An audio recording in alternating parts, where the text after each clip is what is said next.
अस्सलाम वालेकुम, good morning espresso में खुश आमदीद। मैं हूं अली अनीक सैयद। उम्मीद आप खैर आफियत से होंगे। मुल्क भर में इस वक्त बारिशें जारी हैं, अपना खास ख्याल रख रहे होंगे और उसके साथ साथ मौसम का मजा भी ले रहे होंगे।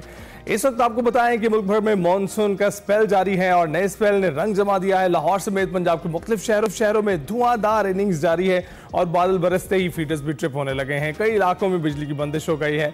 महकमा मौसमियात की जानिब से मजीद बारिशों का अलर्ट जारी कर दिया गया है और पंजाब, खैबर पख्तूनख्वा, आज़ाद कश्मीर, गिलगित बल्तिस्तान में मूसलाधार बारिश मतवक्के है, जिससे पंजाब के मुख्तलिफ शहरों में अर्बन फ्लडिंग का भी खदशा है। तो जनाब अपना ख्याल रखिएगा, क्योंकि बहुत ज़रूरी है ऐसे हालात में ना सिर्फ हुकूमत पर रिलाय करना बल्कि अपने आप पर भी।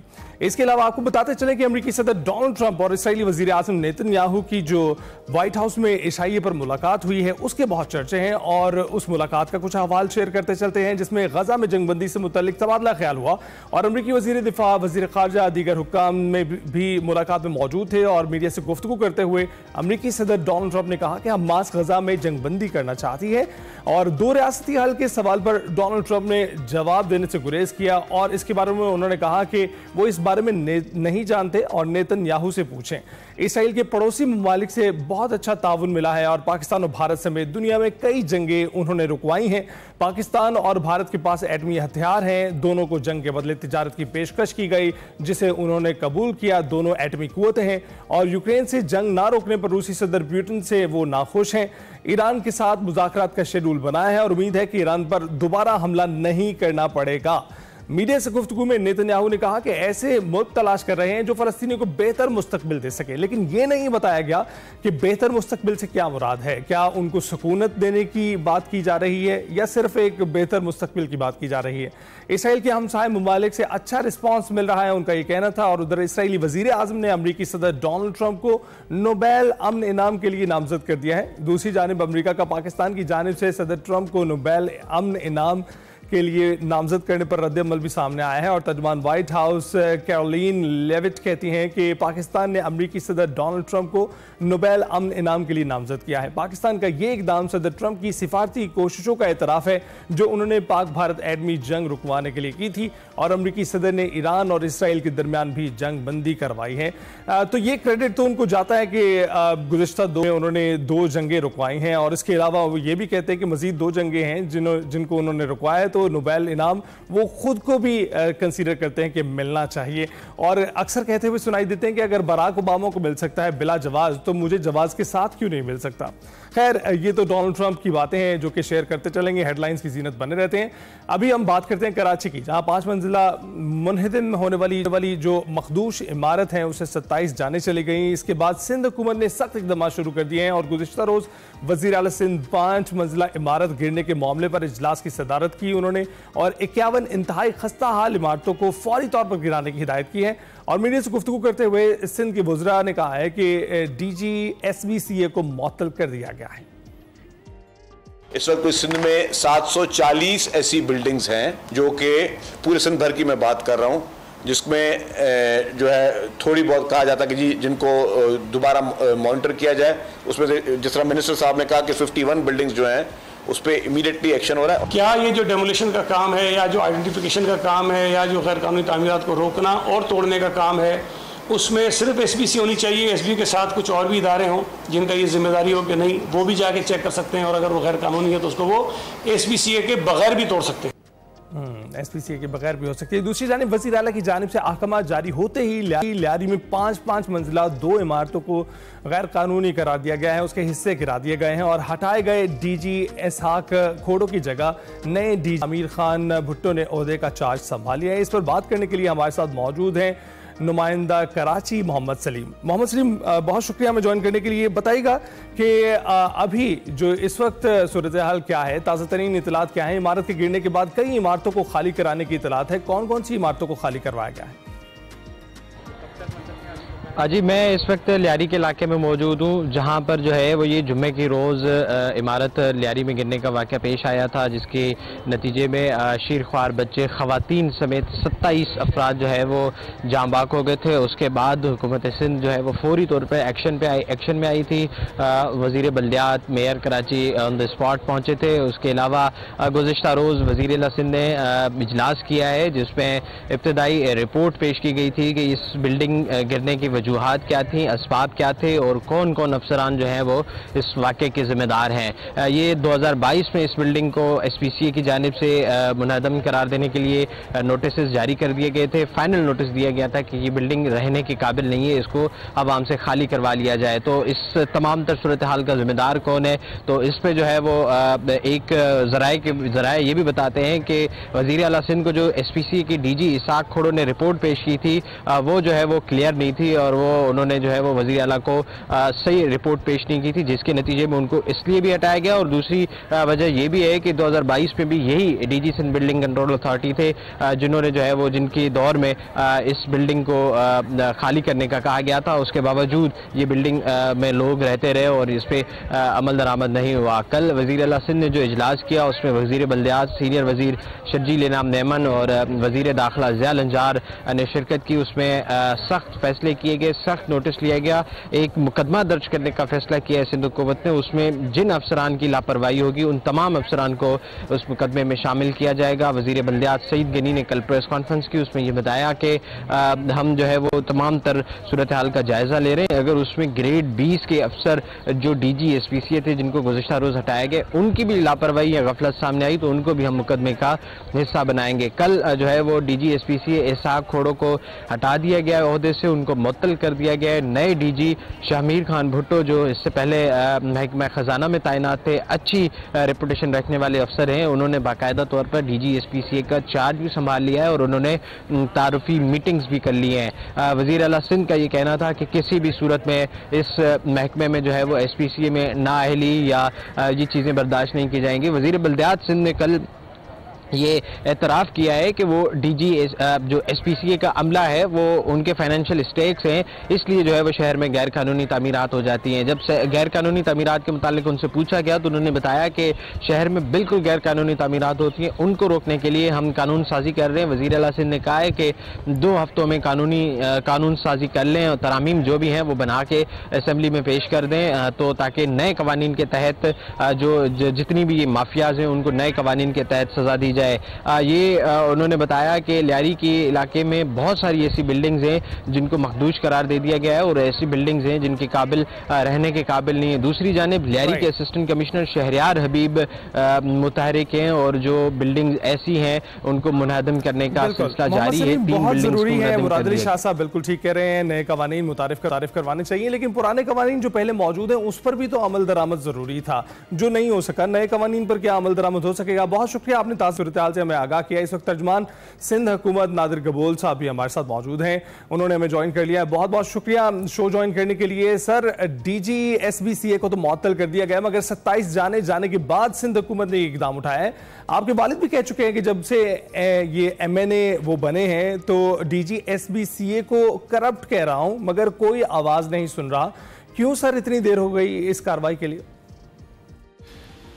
जी बिल्कुल, मैंने भी अपने वालिद साहब का बयान सुना है और बिल्कुल मेरे वालिद साहब, जाहिर सी बात है क्योंकि लियारी के MNA हैं और आवाम का जो इस वक्त रद्द अमल है, जो इमोशंस है आवाम के तो ऑब्वियसली वो आवाम के नुमाइंदे हैं, आवाम के रिप्रेजेंटेटिव हैं, तो उस लिहाज से उन्होंने ये बयान दिया है।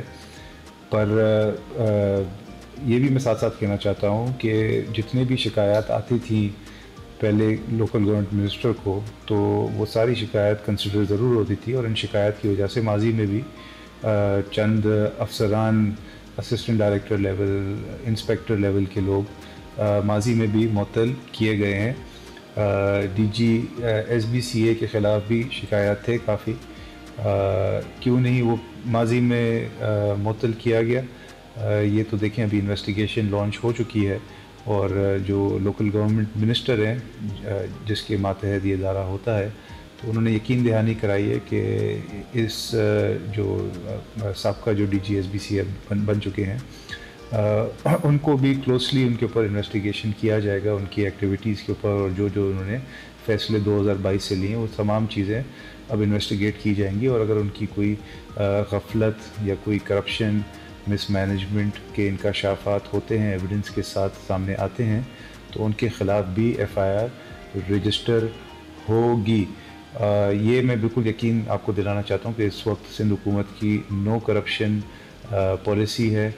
एक्सट्रीमली फोकस्ड है इस वक्त पीपल्स पार्टी की सिंध हुकूमत के साफ़ और शफाफ इन्वेस्टिगेशन कराया जाए ताकि आवाम को जस्टिस मिले पूरी तरह से। राइट, साफ और शफाफ इन्वेस्टिगेशन की आप बात कर रहे हैं, तो सर ये भी बताएं कि DGSPCA को तो मुअत्तल कर दिया गया है, एक कमेटी जो आपने बनाई है उसको मजीद 48 घंटे दिए गए हैं और रिपोर्ट मुरतब हो गई। सिंध हुकूमत इनके खिलाफ कार्रवाई करेगी, क्या इबरत का निशान बनाया जाएगा ताकि कोई इंसानी जानों से ना खेल सके इस तरह से? देखिए, माजी में भी ऐसे बहुत सारे बिल्डर्स हैं जिनको अरेस्ट किया गया है, जिन्होंने इलीगल या सब स्टैंडर्ड बिल्डिंग्स बनाई है। ऐसा नहीं है कि ये सानिया होने के बाद ही हुकूमत हरकत में आई है। बहुत सारी ऐसी बिल्डिंग्स सिर्फ लियारी में दर्जनों के हिसाब से है जिनके बिल्डर्स को ट्रेस डाउन करके उनको अरेस्ट करके उनको फिर सज़ा भी दी गई है। बट जाहिर सी बात है ये ऐसा एक सानिया है जिसमें 27 मासूम लोगों की जानें गई हैं, तो ये तो मेरे नज़रों में सीधा सीधा मर्डर केस बनता है। तो जो इसका बिल्डर है उसको अरेस्ट करके उसके ख़िलाफ़ एक सख्त केस हुकूमती दर्ज किया जाएगा जिसमें हुकूमत ही कंप्लेनेंट होगी, जाहिर सी बात है। और उसके अलावा अगर कोई और किसी भी इदारे का, चाहे SBCA चाहे पुलिस के मुलाजमीन इसमें मुलविस पाए जाते हैं तो उनको भी फिर उस FIR में शामिल किया जाएगा। इनको ऐसी सज़ा दी जाएगी जो फिर किसी और को हिम्मत ही नहीं होगी फ्यूचर में कि वो इस तरह का इंसानी जानों के साथ खेलने का सोच भी सके। पाकिस्तान पीपल्स पार्टी और सिंध हुकूमत जहाँ पे फ्लड मुतासरीन, हेल्थ, इन सेक्टर्स में बहुत ज़्यादा काम कर रही है, लोगों की जान बचाने में काम कर रही है। चाहे फ्लड इफेक्टीज़ को हमने घर बना के दिए, 21 लाख घर बना के दिए। उसके अलावा हेल्थ केयर के अंदर NICVD जैसे state of the art institution हमने बनाए जहाँ पे दिल के अमराज के लोगों को हम free of cost health care provide करें ताकि उनकी जानें बचाई जा सके। तो वहाँ पे हम इस तरह से इंसानी जानों को ज़ाया नहीं होने दे सकते। और इसके पीछे जो भी शख्स मुलविस है उसको ऐसी सज़ा दी जाएगी कि आने वाली नस्लें भी कभी नहीं भूलेंगी कि सिंध हुकूमत किस तरह अपने लोगों के साथ खड़ी है। तो बिल्कुल ना। फिर आखिर में ये भी बता दें कि सिंध भर में 740 बिल्डिंग्स ऐसी हैं जो मखदूश हैं, मगर उनको गिराने से पहले वहाँ के रिहायशियों को रहने के लिए जगह देने के लिए कोई बंदोबस्त हो रहा है? क्या इक़दाम की ज़ेर गौर है ताकि रिहायशी खुले आसमान तले ज़िंदगी ना गुजारें? जी बिल्कुल, इस वक्त हुकूमत सिंध के लिए जो सबसे बड़ा चैलेंज है वो यही है कि जो इन बिल्डिंग्स के मुतासरीन हैं जिनको एवैक्यूएट कराया जा रहा है तो उनको किसी सूटेबल जगह पे मुंतकिल किया जाए। अब जाहिर सी बात है, अगर सिर्फ लियारी की अगर बात करें तो 122 ऐसी बिल्डिंग है जिसको आइडेंटिफाई किया गया है जो कि इलीगल या तो कंस्ट्रक्टेड हुई हैं या इस वक्त उनकी जो स्ट्रक्चर है वो मुतासर हो चुकी है। और 22 तो ऐसे हैं जो बिल्कुल इमरजेंसी बेसिस पे उनको एवैक्यूएट हम करा रहे हैं। 16 ऑलरेडी करा चुके हैं और बाकी 6 भी इंशाल्लाह अगले 1-2 दिन में हम एवैक्यूएट कर देंगे। तो सबसे बड़ा चैलेंज ही जाहिर सी बात है वो यही पेश आता है हुकूमत को कि इनको कहाँ मुंतकिल किया जाए। तो फ़िलहाल इमरजेंसी बेसिस पे हम जितने भी इलाके में या इलाके के अतराफ़ सरकारी स्कूल हैं या सरकारी दीगर फैसिलिटीज़ हैं, ऑफिसेज़ हैं, ऑफिस बिल्डिंग्स हैं, तो फ़िलहाल टेम्प्रेरी शेल्टर उनको वहाँ पे फ़राहम कर रहे हैं ताकि एक रात भी इन मुतासरीन, उनकी फ़ैमिली, उनके बच्चों को आसमान के नीचे रात नहीं गुजारनी पड़े। बट उसके अलावा जिस तरह Sindh people's housing for flood affectees एक पाकिस्तान पीपल्स पार्टी का एक रिकॉर्ड बनाने वाला एक एंडेवर है, मतलब 21 लाख घर दुनिया का ये रिकॉर्ड है कि किसी भी एक सरकारी पब्लिक हाउसिंग इनिशिएटिव इसकी मिसाल अपने आप ही है। तो अगर हम 21 लाख घर बना सकते हैं फ्लड मुतासरीन के लिए तो ज़रूर in the coming days CM Sindh Murad Ali Shah अपने कैबिनेट के साथ मुशावरत करके इन बिल्डिंग्स के मुतासरीन के लिए भी कोई परमानेंट हाउसिंग का सलूशन निकालेंगे। ये जब इंशाल्लाह फाइनली डिसाइड हो जाएगा तो मीडिया के तवज्जो से आवाम को भी आगाह कर दिया जाएगा। बिल्कुल ठीक, आवाम को किया जाएगा। नादिर साहब बहुत बहुत शुक्रिया हमसे गुफ्तगू करने के लिए। आपकी मीटिंग थी, आपने उसमें से वक्त निकाला, आपका बहुत शुक्रिया। और इसके साथ साथ देखते हैं जनाब तहकीकाती कमेटी क्या रिपोर्ट पेश करती है, क्या इंकशाफात सामने आते हैं और उन इंकशाफात में किसको मुर्द इल्ज़ाम ठहराया जाता है, ये वक्त बताएगा। ब्रेक के बाद हाजिर। Welcome back. अभी आपको बताएं कि AFC women's Asian Cup qualifiers 2026 में पाकिस्तानी खवातीन ने बेहतरीन कारकर्दगी दिखाई है और फुटबॉल के मैदान में पाकिस्तान का मुस्तकबिल रोशन कर दिया। जी हाँ जनाब, AFC women's Asian Cup qualifiers 2026 में पाकिस्तान को पहले मैच में चाइनीज ताइपे से शिकस्त हुई, मगर फिर दूसरे मैच में पाकिस्तान ने इंडोनेशिया को हराया और फिर तीसरे मैच में पाकिस्तान ने किर्गिस्तान को 2-1 से शिकस्त दी और पाकिस्तान ने 3 में से 2 मैच जीते हैं। किर्गिस्तान रैंकिंग में 136वें नंबर पर है, इंडोनेशिया रैंकिंग में 95 नंबर पर है और पाकिस्तानी टीम का आलमी रैंक जो है वो इस वक्त 157 है। मैच में पाकिस्तान ने मजमूई तौर पर 16 शॉट्स, 8 कॉर्नर्स और 48 खतरनाक हमले किए। अगरचे पाकिस्तान चाइनीज ताइपे से पहला मैच हारने की वजह से टीम क्वालिफाई ना कर सकी, मगर एक बात जिसकी दाद देनी बहुत ज़रूरी है वो ये कि हमारी लड़कियां छाई रही हैं और पाकिस्तान का नाम दुनिया में रोशन करती रही हैं। मजीद पाकिस्तानी टीम की जो मिडफील्डर हैं सोहा ईरानी, वो इस वक्त हमारे साथ मौजूद हैं। सोहा, बहुत शुक्रिया हमें ज्वाइन करने के लिए। शुक्र अल्हम्दुलिल्लाह, आप कैसे हैं? बिल्कुल ठीक ठाक। सो आप बताइएगा कि आप जो है इस वक्त क्या सूरत-ए-हाल देख रही हैं? पाकिस्तानी फुटबॉल जो इस वक्त तरवीज की जानिब जा रहा है और हम देखते हैं कि पूरी दुनिया में जो सबसे इम्पोर्टेंट और सबसे अच्छा खेल माना जाता है वो फुटबॉल ही है, लेकिन पाकिस्तान में अब जो है वो बहुत तेज़ी से टैलेंट आगे आने लगा है और ख़वातीन उसमें जो है बिल्कुल सामने दिखाई देती हैं। तो आपको क्या लगता है कितना टैलेंट मौजूद है पाकिस्तान में? पाकिस्तान में टैलेंट तो बहुत ज़्यादा, लोग फुटबॉल को प्यार भी काफ़ी ज़्यादा करते हैं एंड अब हम देख रहे हैं कि हमें चांस भी मिल रहा है बाहर जाके पाकिस्तान को रिप्रेजेंट करने का। पास्ट में ऑब्वियसली वुमेन के लिए फुटबॉल जैसा स्पोर्ट खेलना काफ़ी मुश्किल होता था एंड ऑब्वियसली हमारे फेडरेशन में पॉलिटिकल मसले भी होते थे, लेकिन अब जिस तरह हम जिस डायरेक्शन में जा रहे हैं वो काफ़ी प्रॉमिसिंग है एंड हम काफ़ी खुश हैं एज प्लेयर्स। ऑब्वियसली हमें बहुत अच्छी ट्रेनिंग मिल रही होती है, इंटरनेशनल लेवल पे इस तरह के टूर्नामेंट में खेलने का चांस मिल रहा है, तो I think things are in the right direction right now. Right. अच्छा, ये बताइएगा कि आपको मजमूई कारकर्दगी पाकिस्तानी टीम की कैसी लगी है इस चैंपियनशिप में और पाकिस्तानी फीमेल फुटबॉल टीम का जो मोराल है वो कितना बुलंद हुआ है? ग्राउंड में क्या फीलिंग्स थी आपकी, क्योंकि तारीख में पहली बार इतना ज़बरदस्त खेल पेश किया गया है पाकिस्तान की जानिब से? जी, आई थिंक हमारी कारकर्दगी काफ़ी अच्छी रही इस दफ़ा। ऑब्वियसली हमारा स्टार्ट काफ़ी डिसअपॉइंटिंग था, चाइनीज ताइपे के अगेंस्ट हमारी डिफीट काफ़ी हैवी थी, 8-0 हम हारे थे, तो it wasn't the best start.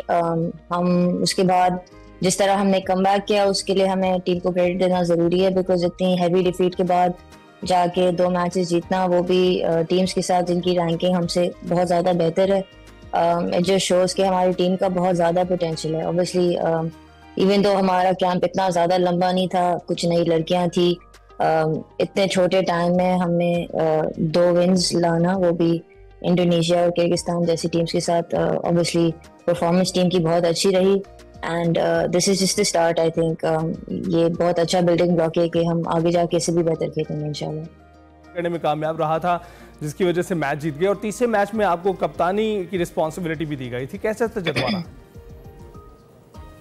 Obviously for me ये मेरी ज़िंदगी का सबसे प्राउड मोमेंट है, बिकॉज मेरा हमेशा ड्रीम था पाकिस्तान नेशनल टीम के लिए खेलना एंड पाकिस्तान को कैप्टन करना, तो ये कभी मैंने सोचा ही नहीं था। सो ऑब्वियसली मेरे लिए बहुत ऑनर की बात है कि फुटबॉल जैसे स्पोर्ट में पाकिस्तान को रिप्रेजेंट करना एंड ऑब्वियसली बहुत हाई प्रेशर सिचुएशंस होती हैं, because you have to perform at this level, because आप जिस तरह के एथलीट्स के अगेंस्ट खेल रहे होते हैं, इंडोनेशिया की काफ़ी फॉरेन प्लेयर्स भी आई हुई थी, so it was a very tough and high pressure experience, लेकिन I think we are very very grateful कि हमें थोड़ी काफ़ी सक्सेस दी अल्लाह ताला ने। राइट। अच्छा, ये बताइएगा कि चाइनीज ताइपे के खिलाफ अगर हम 2-0 या 0 तक रोक लेते तो क्या हम क्वालिफाई कर सकते थे? नहीं, हम क्वालिफाई नहीं करते, because Chinese Taipei one all 3 of their matches. Group में से सिर्फ एक टीम जा रही होती है through, so there were 8 groups, उसमें एक टीम जा रही होती है for the Asian Cup next year and unfortunately we had to either draw against Chinese Taipei और बीट देम एंड हम ये नहीं कर पाए थे। राइट। अच्छा, तो ये बताइएगा कि आपको फुटबॉल खेलने का शौक कैसे पैदा हुआ? ज़्यादातर ख़वातीन किसी आसान शोबे का इंतखाब करती हैं। आई थिंक ये कीड़ा मेरे में बचपन से ही था, कि फुटबॉल मेरा भाई देखता था फुटबॉल ग्रोइंग अप, हम प्रीमियर लीग और ये सारी चीज़ें मैं टीवी पे देख रही होती थी, लेकिन कभी मुझे पता नहीं था कि विमेंस फुटबॉल पाकिस्तान में एग्जिस्ट भी करता है या कभी मुझे चांस मिलेगा खेलने का। ये पैशन एंड शौक तो बचपन से ही था, बट आई थिंक ओ या ए लेवल्स में मैं लड़कों के साथ खेलती थी स्कूल में, और फिर मुझे पता चला कि पाकिस्तान में भी खवातीन क्लब्स में फुटबॉल क्लब्स में खेल रही होती हैं। तो मैंने जब ज्वाइन किया तो फिर ऑब्वियसली उसके बाद से तो I am crazy about football, तो मेरा पैशन वहाँ से हमें बहुत अच्छी आपकी सूरत में मिडफील्डर मिली। अच्छा ये बताइएगा कि फुटबॉल में बहुत ज़्यादा फिटनेस की ज़रूरत होती है और ट्रेनिंग भी बहुत सख्त होती है, कैसे मैनेज करती हैं दोनों चीज़ों को? Football is probably the sport that requires the highest fitness, and इसमें आपको बहुत बहुत ज़्यादा डिसिप्लिन की ज़रूरत चाहिए होती है। तो इसमें आपने अपना लाइफस्टाइल मैनेज करना होता है। हम सुबह अर्ली मॉर्निंग ट्रेनिंग करते हैं, शाम में जिम जाते हैं, कैंप में होते हैं तो हमारे 2-2 फुटबॉल सेशंस होते हैं। वी हैव प्रॉपर डाइट, हमें proper rest, hydration, nutrition, ice baths, recovery, gym, ये सारी चीज़ें बहुत प्रोफेशनल लेवल पे करनी होती है, वरना आप परफॉर्म नहीं कर पाते हैं। बिकॉज जिस तरह के स्टेज पे हम खेल रहे होते हैं चाइनीज टाइप पे जैसी टीम्स के साथ, इसमें आपने मैच में 10-12 किलोमीटर तो भाग नहीं होते हैं, उसके अलावा ऑब्वियसली स्प्रिंट्स लगती हैं। तो फिटनेस इज समथिंग दैट हम कैंप में भी करते हैं, लेकिन this is your personal responsibility कि आप पाकिस्तान को इस लेवल पे रिप्रेजेंट कर रहे हैं, तो दिस इज योर रिस्पॉन्सिबिलिटी कि आप अपनी फिटनेस जितनी हाई रख सकते हैं आप रखें। राइट, तो फुटबॉल में आपका पसंदीदा खिलाड़ी कौन है? Messi, but obviously I think Messi जैसे प्लेयर कभी नहीं आया है दुनिया में। ही इज अ नेचुरल, वो तो गोट भी उसको कहते हैं लोग। तो जबरदस्त इंतखाब है आपका। ये बताइएगा कि खवातीन को फुटबॉल के हवाले से क्या पैगाम देंगी आप कि उन्हें बतौर प्रोफेशनल फुटबॉलर बनने के लिए क्या करना चाहिए और किस ट्रैक पर चलना चाहिए? जी, आई थिंक सबसे ज़रूरी चीज़ है कि ऑब्वियसली पाकिस्तान में फुटबॉल परस्यू करना है, आप सोचते हुए आप घबरा जाते हैं बिकॉज अपॉर्चुनिटीज़ कम होती हैं, बैरियर्स ज़्यादा होते हैं, बट इसमें सबसे ज़्यादा हार्ड वर्क की ज़रूरत होती है, डिटर्मिनेशन एंड पैशन सबसे ज़्यादा ज़रूरी चीज़ होती है। गिव अप नहीं करना। आपकी डेली लाइफ जिस तरह आप रह रहे होते हैं डिसिप्लिन के साथ, you have to make sure कि you are doing as much as you can as a professional athlete. जिस तरह की आप छोटी छोटी चीज़ों का ख्याल रखते हैं, रोज़ ट्रेनिंग करना ज़रूरी होती है। But I would just say कि जिस तरह अब हम देख रहे हैं कि और लड़कियां डिफरेंट स्पोर्ट्स में खेल रही हैं, आई वुड टेल गर्ल्स के if you have a dream to pursue football, you just have to be brave and you have to pave the way for it. I know इतने role models नहीं होते हमारी society में, but being brave and pursuing your passion and working hard for it. जैसे कि आप जानती हैं दुनिया भर में फुटबॉल के करोड़ों चाहने वाले हैं, पाकिस्तान में भी अच्छी खासी आवाम है जो फुटबॉल को पसंद करती है, तो पाकिस्तान में फुटबॉल के मुस्तकबिल को आप कैसे देख रही हैं? आई थिंक जिस तरह अब हमारी फेडरेशन नई फेडरेशन आई है, थिंग्स स्टेबलाइज हुई हैं, हम देखते हैं कि लोग ऑल द टाइम फील्ड में या टर्फ की फील्ड में खेल रहे होते हैं। आई थिंक बहुत बहुत प्रॉमिसिंग फ्यूचर है पाकिस्तान का। हमें बस कुछ चीज़ों पे काम करने की ज़रूरत है जो आई एम श्योर हमारी फेडरेशन अब करेगी। डेफिनेटली ग्रास रूट्स पे काम करना बहुत ज़रूरी है, बिकॉज अगर हम अपनी पाइपलाइन प्लेयर्स नहीं फिक्स करेंगे तो फ्यूचर के लिए बहुत मुश्किल होगा। एंड हमें अपनी इंफ्रास्ट्रक्चर पे काम करना होगा, जिस तरह के ग्राउंड्स हैं, कोचेज़ हैं, training and all that kind of stuff. We have a long way to go, but जिस तरह हम जिस डायरेक्शन में जा रहे हैं वो बिल्कुल ठीक है। We just need some consistency and more opportunities for us. एक आखिरी सवाल आपसे पूछना चाहूँगा कि 2025 के गोल्स क्या हैं आपके, और ये बताएं कि मुस्तकबिल में कौन से टूर्नामेंट में शिरकत करना चाहेंगे? जी, 2025 के लिए ऑब्वियसली मेरा ड्रीम है कि बाहर जाके किसी क्लब में मुझे कभी चांस मिले खेलने का, because my dream is obviously to play football at the highest level. And right now we are not sure कि हमारा नेक्स्ट टूर्नामेंट कब है। होपफुली हमारे कुछ फ्रेंडलीज आ रहे होंगे फ्यूचर में।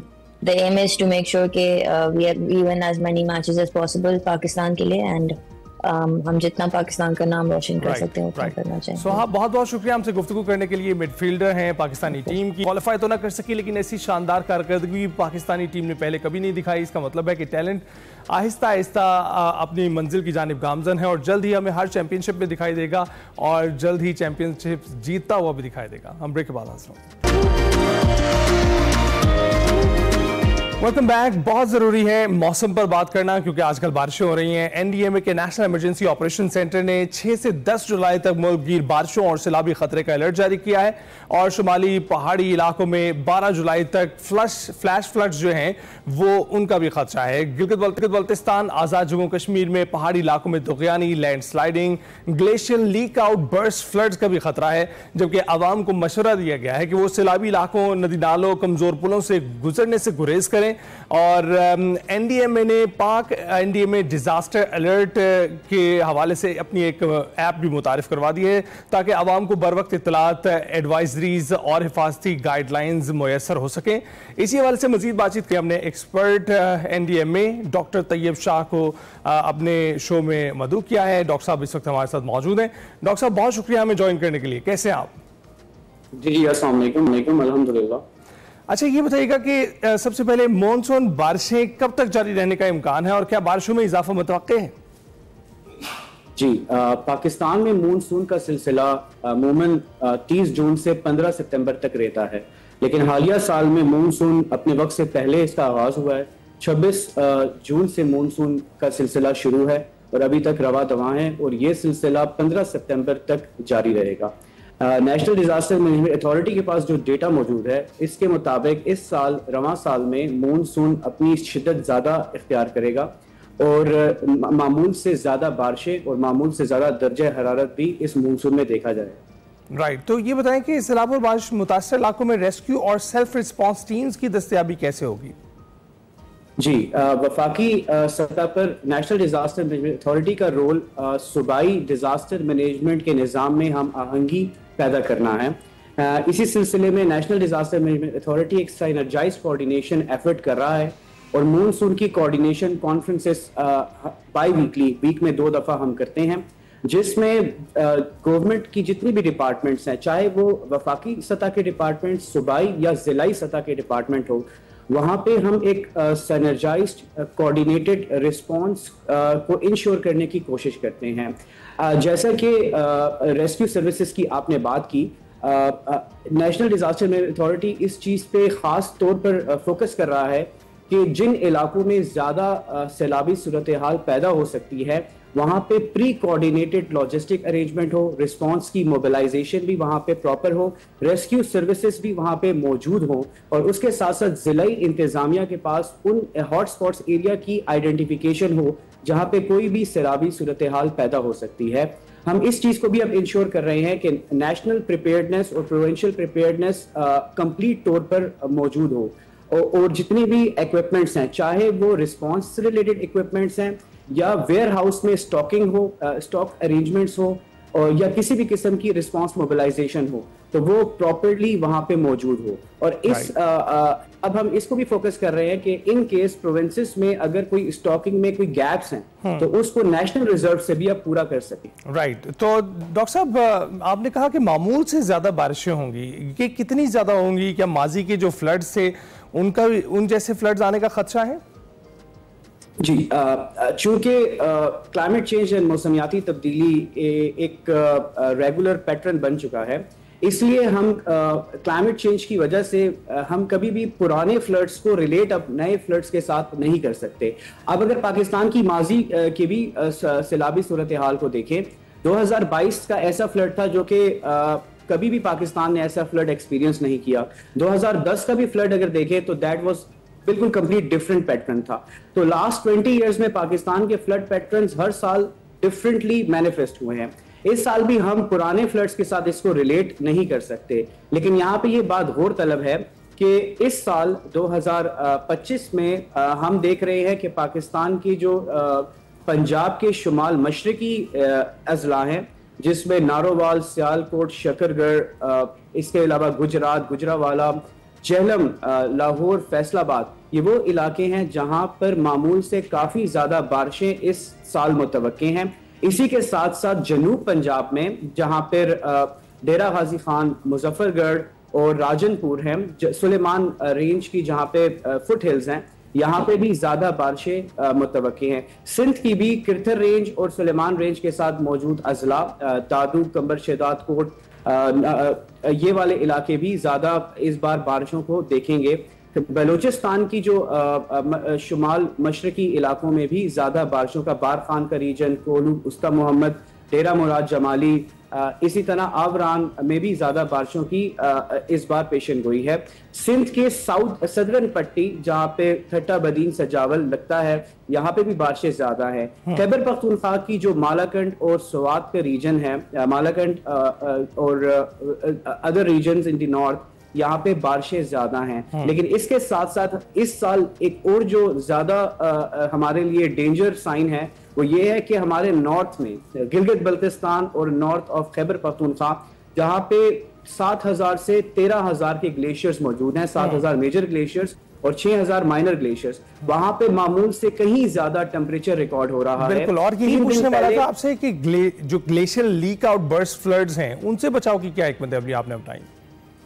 जी सबसे पहले इम्पोर्टेंट ये बात है कि पाकिस्तान में Sparco, national disaster management authority और पाकिस्तान मेट्रोलॉजिकल डिपार्टमेंट ने टुगेदर तमाम ग्लेशियर्स की साइट्स को आइडेंटिफाई कर लिया है जहां पे खुदा ना खास्ता ग्लेशियर लेक आउटबर्स्ट फ्लडिंग हो सकती है। चूंकि टेम्परेचर ज्यादा हो चुके हैं, ग्लेशियर्स मेल्ट हो रहे हैं और ग्लेशियर की मेल्टिंग से कहीं बहुत सी झीलें बन चुकी हैं जिनको हम ग्लेशियर लेक्स कहते हैं। पाकिस्तान में तकरीबन 3,400 ग्लेशियर लेक्स मौजूद हैं, जिनमें से 36 ऐसी ग्लेशियर लेक्स हैं जो कि आइडेंटिफाइड हो चुकी हैं कि इनमें ग्लेशियर लेक्स पे फटने का वो है चांस है। हमने कंप्लीट इसकी रिस्क असेसमेंट कर दी और वो तमाम एरियाज जो कि खुदा ना खास्ता ग्लेशियर लेक फटता है तो उसका जो रूट है फ्लड का, तो वहां पे आने वाले मौजूद जो भी इंफ्रास्ट्रक्चर है, पॉपुलेशन, एग्रीकल्चर या कोई सेटलमेंट्स हैं, तो वहां की हमने सेफ एवैक्यूएशन, अर्ली वार्निंग्स के science and as well as early warnings को इंस्टॉल उन 36 मकामात पर कर दिया है।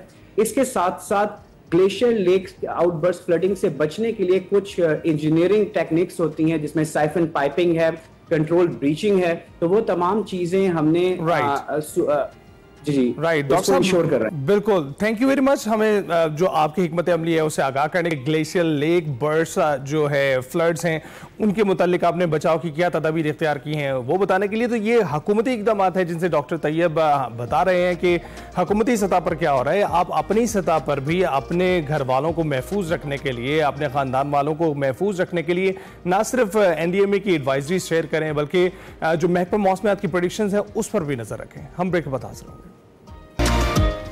Welcome back. प्रोग्राम का दूसरा हिस्सा है। तो जनाब, हम इससे पहले फुटबॉल की बात कर चुके हैं, नेटबॉल की बात भी करेंगे, लेकिन इसके साथ साथ बहुत ज़रूरी है कि जब खेलों की बात होती है तो क्रिकेट का तज़किरा ज़रूर होना चाहिए। पाकिस्तानी टीम का दौरा बांग्लादेश के लिए पाकिस्तान की ट्रेनिंग कैंप जो है वो कराची में लग चुका है और खिलाड़ी कल से कराची में ट्रेनिंग शुरू करेंगे। मगर इससे कबल हारिस रऊफ इंजरी का शिकार हो गए और इसके साथ शादाब भी इंजरी का शिकार है, जिसकी वजह से उनकी टीम में शमूलियत नहीं हो सकती। ऐसे में सवाल ये पैदा होता है कि किन खिलाड़ियों को मौका मिलेगा। क्या बाबर आजम और मोहम्मद रिजवान के T20 स्क्वाड में शमूलियत के इम्कान बढ़ गए हैं? अगर नहीं तो मुमकिन स्क्वाड में किसको शामिल किया जाएगा, इस पर हमने बात करनी है। हमारे साथ मौजूद है स्पोर्ट्स के तज्जियाकार सैयद मोहम्मद अवैस। बहुत शुक्रिया हमें ज्वाइन करने के लिए। कैसे हैं आप? अल्लाह का शुक्र, आप सुनाएं? ठीक है, बिल्कुल ठीक ठाक। हम सबसे पहले इसी की बात करते हैं, बांग्लादेश के खिलाफ जो कौमी टीम में आपको क्या लगता है किसको इन किया जाएगा, किसको आउट किया जाएगा?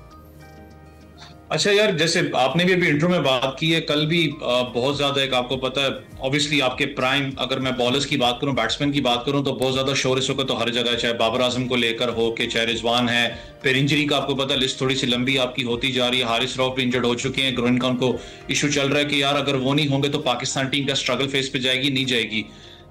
दो चीजें यहाँ पर, एक तो आपके पास अगर ये मैं प्राइम प्लेयर्स की बात करूं जो कि परमानेंट स्क्वाड के अंदर हिस्सा रहे हैं पाकिस्तान टीम में, कितना उनके साथ एक क्लियर कम्युनिकेशन की गई है, क्या वो T20 स्क्वाड का हिस्सा होंगे पाकिस्तान एशिया कप या वर्ल्ड कप की बात करूं, ये बड़ा इंपॉर्टेंट है पाकिस्तान के लिए आने वाले फ्यूचर की मैं बात करूं। ये नहीं कह रहा कि वो टीम से ड्रॉप हो रहे हैं, लेकिन कम्युनिकेशन बड़ी इंपॉर्टेंट होती है। दूसरा, जब आप बात करते हैं कि हम तैयारी करें वर्ल्ड कप के लिए, हम तैयारी करें एशिया कप के लिए, तो आप कोशिश यही करते हो जो नए फेसेस जिन्होंने आपको परफॉर्म करके दिया उनको फिर आप रेगुलर बेसिस पे चांसेस देते हो।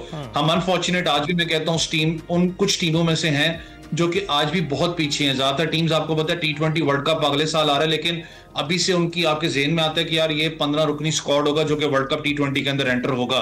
हमारा मसला ये है कि अभी भी थोड़ा सा हम कंफ्यूजन का शिकार रहते हैं, जैसे मैंने आपको बताया कि ये नहीं होगा तो वो नहीं होगा। इस वक्त एशिया कप की बात करें, अपना बांग्लादेश सीरीज की बात करें, तो इससे पहले जो पाकिस्तान ने एक स्क्वाड बांग्लादेश के खिलाफ पाकिस्तान में उतारा था, बहुत से उसके ऊपर भी डाउट्स थे, ऑब्वियसली वो नए फेसेस थे, यार परफॉर्म कर पाएंगे नहीं कर पाएंगे, क्योंकि पाकिस्तान के ऊपर दो प्रेशर हैं।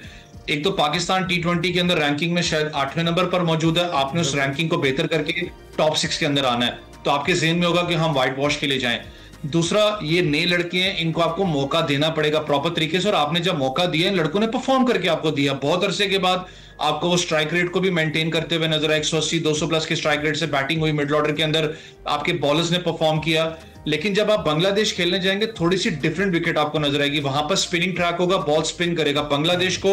बांग्लादेश में शिकस्त देना आसान नहीं, आपको याद हो पहले ऑस्ट्रेलिया भी वहां पर खेल के आया, उनको भी शिकस्त हुई।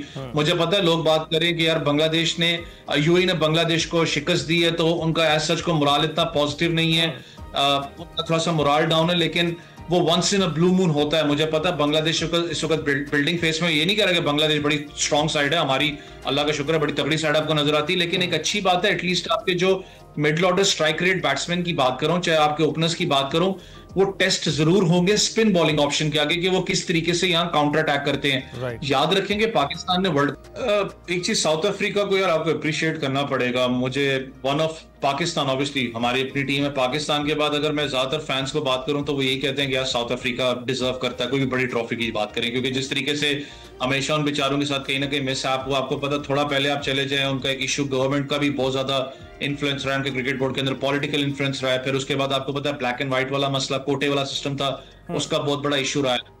लेकिन अब स्लो एंड स्टडी आपको नजर आता है, बबूमा की कप्तानी में जिस तरीके से टेस्ट चैंपियनशिप भी वो जीते, वो अनबिलीवेबल था जो टेस्ट वो चैंपियनशिप का फाइनल वो जीते थे, कि किस तरीके से बबूमा इनिंग्स लेके चले। फिर एक अच्छी बात है कि उन्होंने बैकअप प्लेयर्स भी तैयार की, जो मैं बात कर रहा हूँ कि आपको चांस देना पड़ता है। अभी जिम्बाब्वे के अंदर उनकी सारी की सारी जो टीम है वो बैकअप प्लेयर्स की है, जो नए लड़कों को वो चांस दे रहे हैं। बहुत से लोग मुझे पता आज भी बात करते हैं, चाहे जिम्बाब्वे की बात करें, चाहे नॉन टेस्ट नेशन यूएई की बात करें, किसी भी कंट्रीज की, कि यार वो तो जी नॉन टेस्ट नेशन है जी, उसके आगे रिकॉर्ड क्या मायने रखता है। यार एक चीज आपको समझनी पड़ेगी, जो भी उस लेवल पे आके खेलता है वो मेहनत करके ऊपर आया हुआ है, कोई अचानक उसको नहीं आईसीसी ने ग्रीन कार्ड दे जाओ जाके जी आप टेस्ट क्रिकेट को या T20 को जाके रिप्रेजेंट कर ले, टाइम लगता है, स्पैन लगता है। मोल्डर ने जो इनिंग्स खेली थी जिम्बाब्वे के खिलाफ, वो once in a blue moon है। मैं आपसे भी जो ऑफेयर बात कि बार बार ऐसी इनिंग्स नहीं खेली जाती। ये जो उन्होंने एक बयान दिया ब्रेन लारा वाला, उसके ऊपर आऊंगा, लेकिन मुझे याद है वो इनिंग्स अपना ग्राफ्ट कर रहे थे तो उनके कहीं ना कहीं खिंचाव लग रहा था यहाँ पर, जो क्योंकि ऑब्वियसली स्कोर जितना बड़ा उन्होंने किया हुआ है, इतना आसान नहीं होता फिटनेस को मेंटेन करके रखना। तो मुझे लगा कि शायद डॉक्टर की भी एडवाइस आई होगी कि यार अगर कंटिन्यू नहीं कर सकते तो यहाँ पर आपको इनिंग्स जोन से डिक्लेयर करनी पड़ेगी, क्योंकि उनकी खिंचाव लग रहा था। लेकिन अब वही ऑफ द रिकॉर्ड जो बात हो रही थी कि ये रिकॉर्ड्स बार बार नहीं बनते हैं और बार बार आप इस मौके पे, इस नहज पे नहीं पहुंचते। डॉक्टर की एडवाइसेस अपनी जगह पर हैं, लेकिन अगर तारीख में अपना नाम लिखवा लिया जाता तो कुछ लोग इसको यूं देख रहे हैं कि उन्होंने जो है लारा का रिकॉर्ड ना तोड़ के गलती की है। अच्छा, ये बताइएगा, इस वक्त डोमेस्टिक क्रिकेट में तब्दीलियां देख रहे हैं आप, चैंपियंस कप जो है खत्म कर दिया गया है, कैसे देखते हैं इसको? यार क्या बंदा कह सकता है, ये ऐसा एक टॉपिक है जिसके लिए शायद मैं कहता हूँ एक प्रोग्राम कम पड़ जाए। यही तो कह सकते हैं कि आपका ना डिक्लाइन है डोमेस्टिक क्रिकेट का। आप कहते हो कि हमने कम्पीट करना है ऑस्ट्रेलिया डोमेस्टिक को, हमने कम्पीट करना है इंग्लैंड को, हमने कम्पीट करना है रणजी ट्रॉफी को। वो 100 साल के स्ट्रक्चर हैं और 100 साल से वो चेंज नहीं हुए हैं। उसमें सिर्फ चेंजेस क्या होती हैं, कुछ रूल्स एंड रेगुलेशन की आप बात कर लें, कुछ आप कुछ नई चीज इंसेंटिव्स बीच में ले आते हैं, वो जो स्ट्रक्चर्स हैं वो चेंज नहीं होते।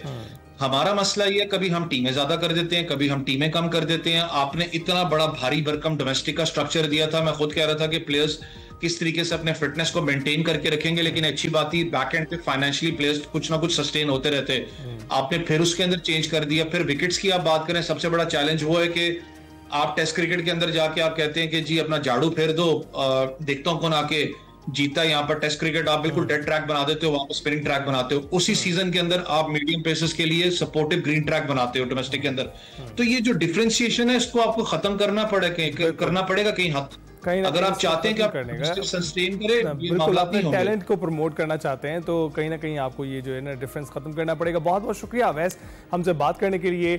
सीरीज इस वक्त आ रही है देश की, उसके बाद अगस्त में एक्सपेक्टेड सीरीज है अफगानिस्तान के साथ, जिसके लिए बाहमी जो सीरीज थी उसके हवाले से अफगानिस्तान का ये कहना है कि वो 3 मुल्की सीरीज को तरजीह देंगे और पाकिस्तान की जानिब से तजवीज़ आई है कि UAE में इसको खेला जाएगा।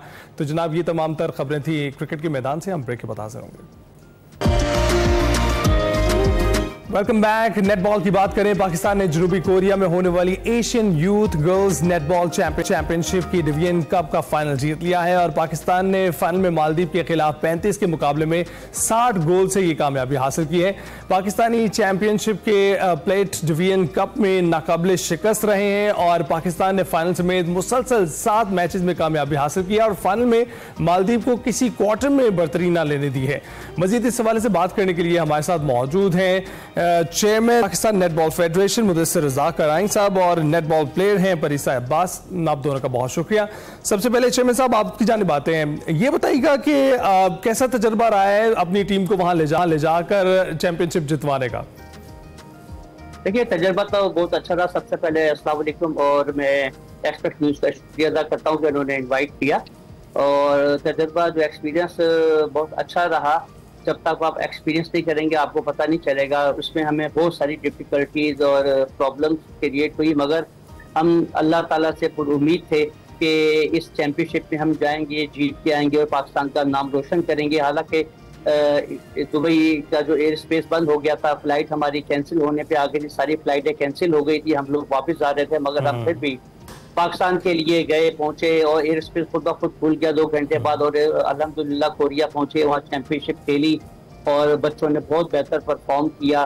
खासतौर पे जो हमने फॉरेन कोच हायर किया उसकी बड़ी ख्वाहिशें हैं इस टीम के अंदर, उसको पॉलिश करने में, जितवाने में। पूरी स्ट्रेटेजिक प्लान, टेक्निकल प्लान जो उस कोच का था अमेंडा न्यूटन का, तो वो बड़ा काबिल सताइश है। राइट, तो परिसा आप बताइएगा कि कैसा तजर्बा आपका रहा इस पूरी चैंपियनशिप का? मेरा तजर्बा ये था कि मैं तो नेटबॉल अब 13 साल से खेलती रही हूँ और ट्रेनिंग हमेशा रही है। मैं तो स्कूल में मिट्टी में भी खेलती आई हूँ और कॉम्पिटिशन्स खेले, इंटर स्कूल नेशनल लेवल पे सिंध के लिए भी मैंने खेला है। तो हमेशा से मेरी ट्रेनिंग कंसिस्टेंट रही है और इवेंचुअली जो फरवरी में नेशनल्स के गेम्स थे, इनकी सिलेक्शन के बाद मुझे सिलेक्ट किया गया था और फिर ट्रेनिंग शुरू हो गई थी। जैसे एग्जाम्स खत्म हुए और फिर इवेंचुअली मैंने अपना माइंडसेट क्रिएट किया, मैंने तैयारी की और फिर गई, फिर टीम में इंटीग्रेट किया। तो ये जो है ना एक मेंटली बहुत टफ एक्सपीरियंस था, इन द सेंस के बहुत नई चीजें थी, मुझे पता नहीं था कि क्या एक्सपेक्ट करना है, लेकिन इवेंचुअली अल्लाह ताला ने मुझे। अच्छा, नॉर्मली जो लड़कियां हैं वो आसान जो हैं वो चुनती हैं शोबे जहां पे वो रह सकें, तो नेटबॉल जैसे जो खेल हैं काफ़ी मुश्किल दिखाई देते हैं जहां पे आपको बॉल फेंकना है, कैच करना है। तो आपने कैसे इंतखाब किया कि आप नेटबॉल की जानिब जाएंगी? तो नेटबॉल मुझे एक मुश्किल स्पोर्ट ही लगा, मुझे बहुत फन लगा। 8th ग्रेड में एक वीडियो देख मेरी कोच ने, मिस अर्नेस्टीन बर्नार्ड ने, और देखा कि इंग्लैंड की टीम खेलती है, ऑस्ट्रेलिया की टीम खेलती है, तो अच्छी स्पोर्ट होगी, बहुत फन है, सेंटर बहुत भाग दौड़ती है। तो बास्केटबॉल की टाइप भी है, तो अगर शूटिंग पकड़ना है तो आप शूटिंग पकड़ सकते हो, अगर डिफेंडिंग करना है डिफेंडिंग भी कर सकते हैं। तो एक ऑल राउंडेड स्पोर्ट है ये नेटबॉल।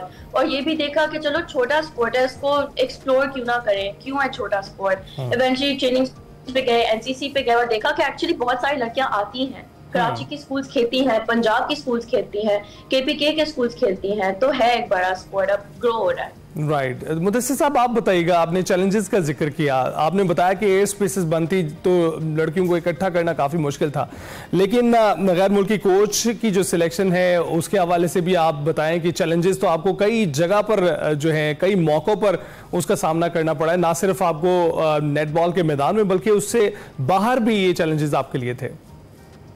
जी, चैलेंजेस तो बहुत है। मैं आपको बताता चलूँ कि जो इनकी सिलेक्शन का प्रोसेस था वो पिछले साल से चल रहा था। लास्ट ईयर जो है नेशनल चैंपियनशिप हुई, जूनियर नेशनल चैंपियनशिप हुई। कुछ जो बच्चियां बरतानिया में हैं, जो कुछ उधर को यूनिवर्सिटीज़ में पढ़ रही हैं, उन्होंने आके नेशनल चैंपियनशिप कॉस्मोपॉलिटन अकेडमी से खेली। वो नेशनल चैंपियनशिप हमारे पास, क्योंकि वो रजिस्टर्ड एफिलिएटेड यूनिट है, इन बच्चियों ने पाकिस्तान आर्मी की टीम, पाकिस्तान वापडा की टीम को हराया और पहली पोजीशन हासिल की। इनकी सिलेक्शन हुई, फिर इनका ट्रेनिंग कैंप मैनेज हुआ, बल्कि हमने पूरी ओवरऑल 20 गर्ल्स को सिलेक्ट किया उस चैंपियनशिप में से। फिर इनके लंदन में दोबारा ट्रायल रखे, फिर कराची में, इस्लामाबाद में दोबारा हमने ट्रायल रखे। इसके बाद इनका ट्रेनिंग कैंप लगाया, फिर फॉरेन कोच हायर किए, फिर उसके बाद इनकी ट्रेनिंग चलती रही। तो ये सिलसिला कंटिन्यू जो ट्रेनिंग का चलता रहा, जो इख्तिताम पजीर हुआ, और बड़े हम उस पर डिसार्ड हुए जब ये वॉर का सिलसिला शुरू हुआ, फ्लाइटें सारी कैंसिल हो गई, एयर स्पेस बंद हुआ। तो हम अल्लाह ताला की तरफ ऊपर करके निगाह करके देखते थे, या अल्लाह तेरी बेहतरी है, जो होगा इसमें बेहतरी होगी, और अगर नहीं जा सकते तो यही रह जाएंगे। वो बेहतरी सामने फिर हमने देखा ही है कि आप चैंपियनशिप जो है वो जीत कर आए हैं। तो ये मुझे बताइएगा कि अभी चेयरमैन साहब, आप क्या देखते हैं कि रैंकिंग में हम कहाँ खड़े हैं, हमारी टीम्स इस वक्त कहाँ मौजूद हैं? देखिए, एशिया की रैंकिंग में इसके अंदर हम इस पे टॉप पे आ गए हैं प्लेट ग्रुप में, और अब हम कप ग्रुप में चले गए हैं, और वर्ल्ड कप के लिए हमने जूनियर वर्ल्ड कप के लिए भी क्वालिफाई कर लिया है। और असल मसला ये है कि फाइनेंस का, स्पॉन्सरशिप का बड़ा मसला है, क्योंकि अभी टीम हमारी गई जब इसके अंदर हमारे पास फंडिंग नहीं थी। हमने फेडरेशन ने और सेल्फ जो पेरेंट्स के साथ मिलके हमने सेल्फ करके इसको किया है, क्योंकि पाकिस्तान स्पोर्ट्स बोर्ड को हमने कई दफ़ा हमने लिख के भेजा, स्पेशल ग्रांट, एनुअल ग्रांट। तो इत्तफाक इन्होंने ग्रांट और 22 फेडरेशन को रिलीज किया। पाकिस्तान नेटबॉल का उसमें नाम कहीं जिक्र नहीं था, हालांकि हमारी एक्टिविटी ओवरऑल बहुत अच्छी थी।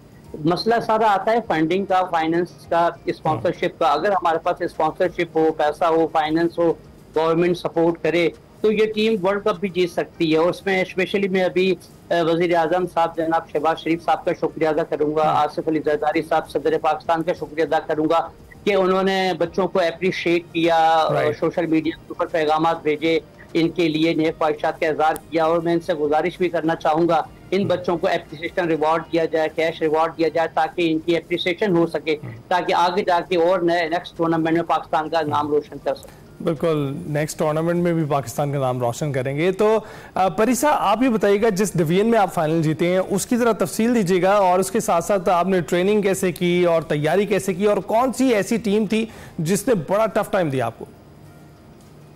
टीम मालदीव्स बहुत अच्छी टीम थी, इतना बढ़िया खेला। वो एक छोटे कद के हैं लेकिन इतने स्विफ्ट मूवमेंट्स हैं उनके, बहुत तेजी से खेलते हैं। मतलब आप एक सेकंड देखो वो कोर्ट के दूसरे एंड पे चले जाते हैं।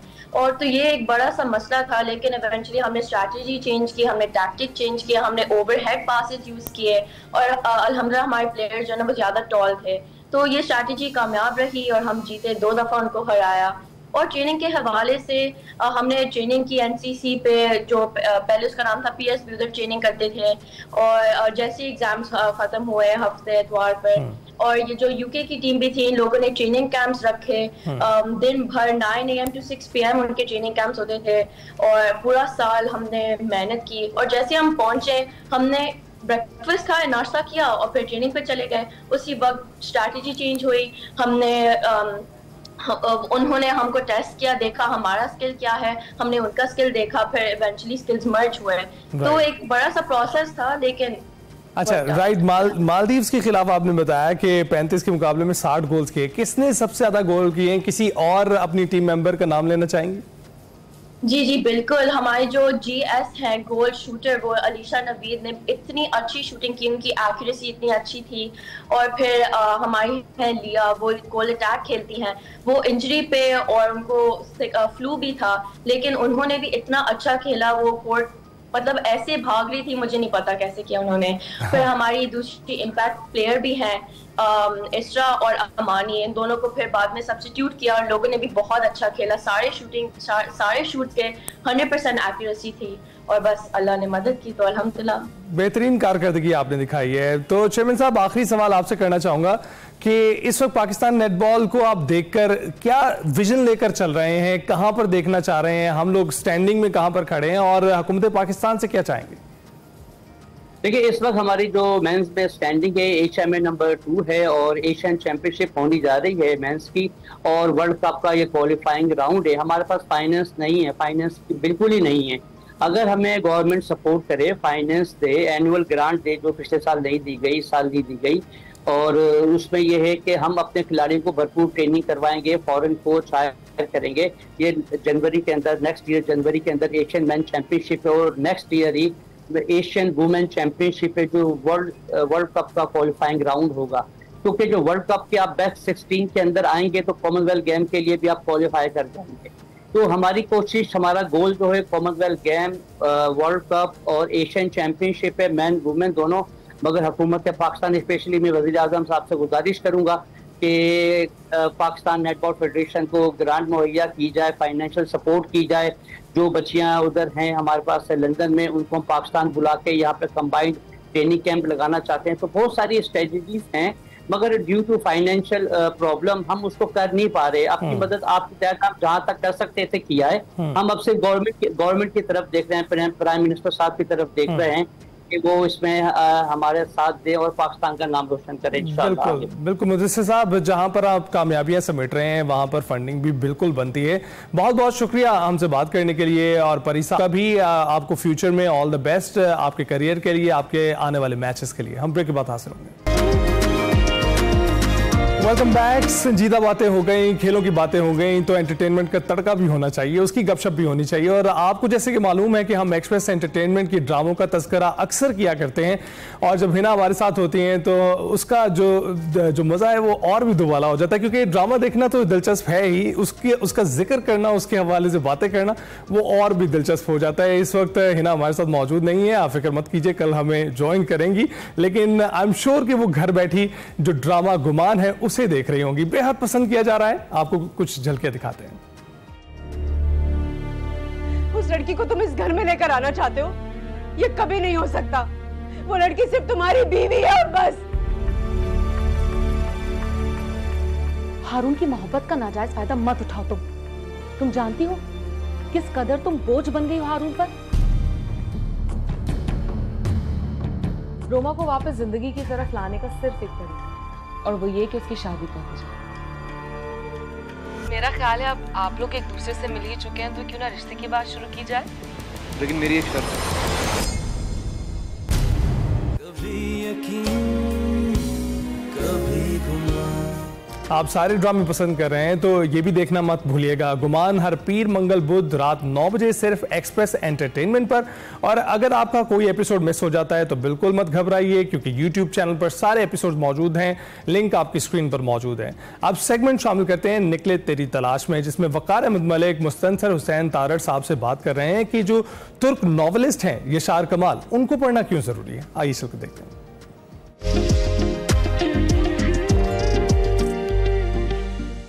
अस्सलाम वालेकुम नाज़रीन, मैं हूं वकार अहमद और आप देख रहे हैं निकले तेरी तलाश में।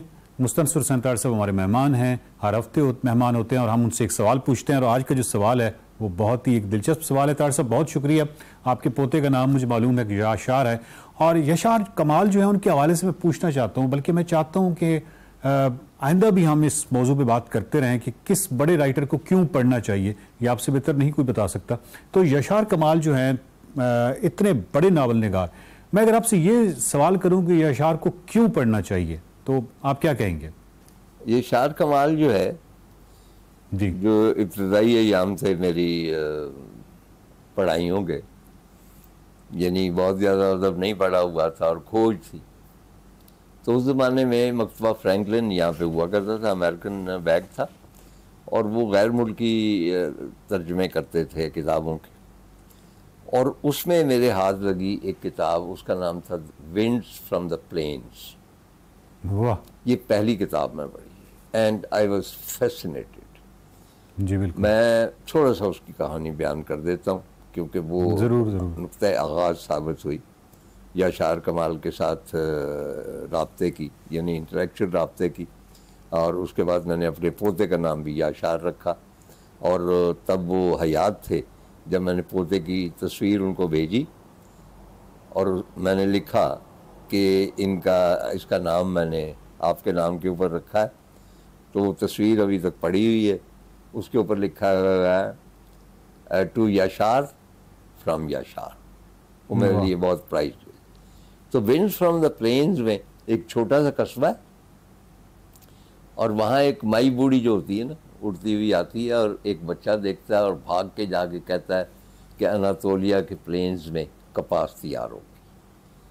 वो सारा गांव कपास चुनने जाता है, और जिस तरह वो जाते हैं वो सारी तफसील तो मैं नहीं अब बयान कर सकता। वो बिल्कुल इसी तरह ही लगता था कि पंजाब के कोई देहात में जाके कपास चुनने जा रहे हैं और उनकी ख्वाहिशें क्या हैं। एक कहता है कि देखो मैं वहाँ से एक लकड़ी का दरवाज़ा बना लूँगा उन पैसों से, अभी तो टाट का पर्दा है, तो जब आएगा ना इब्राहिम मुझे मिलने तो यूं नॉक करने लगेगा, देखेगा आगे लकड़ी का दरवाज़ा होगा, जल बन के खाक हो जाएगा। दूसरा कहता है कि मैं वो जो मटका मेरा टूट जाता है, मैं वो शहर में मिलते हैं पक्के, मतलब इस तरह की उनकी ख्वाहिशें जी। और उनमें एक फैमिली भी है, नौजवान मियाँ बीवी, उनकी माँ जा रही साथ, और वो माँ बड़ी झगड़ालू है, कपत्ती है, उनको गालियाँ निकालती रहती है, उसको उठा के ले जाते हैं क्योंकि वो चल नहीं सकती, वो गालियाँ निकालती रहती। Finally when they arrive Anatolia के खेतों में, तो वो जो मालिक हैं वो कहते हैं कि सॉरी, बाकी देहात के लोग पहले पहुंच चुके, आपके लिए कोई है नहीं। उन सब के ख्वाब ज़ाहिर चकनाचूर हो जाते हैं, वापसी भी है, खाने को भी नहीं। तब वो जो झगड़ालू माई है ना, वो उनको उसी तरह ही बुरा भला कहती है कि तुम क्या हो, ये है तुम्हारी हिम्मत, एक नाकामी से तुम डर गए और तुम कहते हो कि बस अब ज़िंदगी ख़त्म। ज़िंदगी इस तरह ख़त्म नहीं होती। चुनाचे उसके कहने पर वो फिर बात, जो इस किताब ने मुझे मुतासर किया। उसके बाद मैंने उसकी जो फेमस किताब है महमत माई हॉक, महमत, ये अजीब बात है कि हम रसूलुल्लाह सल्लल्लाहु अलैहि वसल्लम का नाम रख लेते हैं और जिस तरह पुकारते हैं आप जानते ही हैं, मंदा भी कहते हैं देहात में और मोहम्मद भी नाम होता है। तुर्क जो है बहुत ज़्यादा एहतराम करते हैं, वो मोहम्मद नहीं रखते, वो महमत रखते हैं, यानी उसका मतलब वही होता है लेकिन एग्जैक्टली वो नहीं रखते। तो महमद माई हॉक, उसके ऊपर हॉलीवुड में फिल्म भी बनी, तीन मरतबा नोबेल के लिए भी याशार कमाल को नॉमिनेट किया गया। टर्किश गवर्नमेंट ने इजाज़त नहीं दी because he was a Kurd, और गिरफ्तार भी हुआ बहुत सारे। उसके बाद इसकी एक किताब आप ज़रूर पढ़ें, ए लेजेंड ऑफ 1000 हॉर्सेस। अगर आप एक वैगाबॉन्ड हैं, अगर आप एक जिप्सी हैं, अगर एक खानाबदोश हैं, तो आपको समझ में आएगी कि जब सरहदें बनती हैं तो खानाबदोशों का क्या हाल होता है। क्योंकि सरहदें, जितनी ज़्यादा सरहदें होंगी उतना ही इंसान जो होता है वो सुकड़ता जाता है, छोटा होता जाता है। जितनी कम सरहदें होती हैं उतनी ज़्यादा वसअत होती। चुनांचे याशिर कमाल की एक आखिरी बात मैं ज़रूर कहूँगा कि मेरी किताब खानाबदोश छपी, मेरा छोटा बेटा कॉलेज के साथ जा रहा है, बड़ा बेटा सलजूक, तो मैंने कहा यार किसी तरह, वो इस्तांबुल में रहता है, मुझे नहीं पता कहाँ रहता है लेकिन तुम्हें पता चल जाएगा, ये जाके उसको दे देना और कहना कि आप पढ़ तो नहीं सकते लेकिन मेरी ख्वाहिश है कि आपके पास मेरी किताब मौजूद हो। सलजूक गया वहाँ पे, प्रेस क्लब गया, वहाँ जाके उसने पूछा कि नाम, और याशार कमाल वो है कि जब वो जेल में गया तो तब का जो प्राइम मिनिस्टर है टर्की, उससे पूछा गया कि हमारा सबसे बड़ा राइटर रहा हो आपने जेल में, तो उसने कहा कि वो हमारे कवानीन ऐसे हैं लेकिन यकीन जानिए कि अगर आप मेरे तकिए के नीचे देखेंगे तो वहाँ याशिर कमाल का नावल पढ़ा होगा, यानी उसकी पॉपुलैरिटी ये थी। लेकिन कुर्द था एक ख़ास, आपको पता ही है इनका, टर्क्स का और कुर्द का आपस में जो बैर, तो वहाँ उसने पूछा तो एक साफ़ी उसे बाहर ले आया कि यंग मैन तुम क्यों पूछ रहे हो उसका पता। तो उसने बताया, उसने कहा कि यहाँ पे उसका नाम ना लिया करो, शेर जी तुम्हारे पीछे लग गए। चुनांचे जब आया है सलजूक तो उसने कहा अब्बा आप मरवाने लगे थे वहाँ, तो ये हालात है। तो उन हालात में याशार कमाल ने वहाँ पे लिखा, और आज भी अगर आप टर्किश लिटरेरी हिस्ट्री मॉडर्न देखें तो उसमें सबसे बड़ा नाम याशार कमाल का। बहुत शुक्रिया तार साहब। और मुझे बहसीत कारी एक मुमासलत नज़र आती है याशार कमाल में और आप में कि आप दोनों के जो नावल्स हैं उनके अंदर सफ़र बाकायदा एक करैक्टर के तौर पे बहुत नुमाया नज़र आता है। तो नाज़रीन याशार कमाल को ज़रूर पढ़िएगा, बहुत ही कमाल राइटर हैं, बहुत ही ज़बरदस्त और बहुत ही कमाल उनकी जो जिस तरह वो किरदार है, जिस तरह बड़ी अम्मा का किरदार है वो बहुत ही खूबसूरत किरदार है, तमाम किरदार ही उनके बड़े कमाल हैं। ज़रूर पढ़िएगा याशार कमाल को। मुस्तनसर सेंटार साहब से अगले हफ्ते फिर मुलाकात होगी किसी नए सवाल के साथ, किसी नई बात के साथ। देखते रहिए निकले तेरी तलाश में। आज के लिए इतना ही, कल फिर हाजिर होंगे। अल्लाह हाफ़िज़।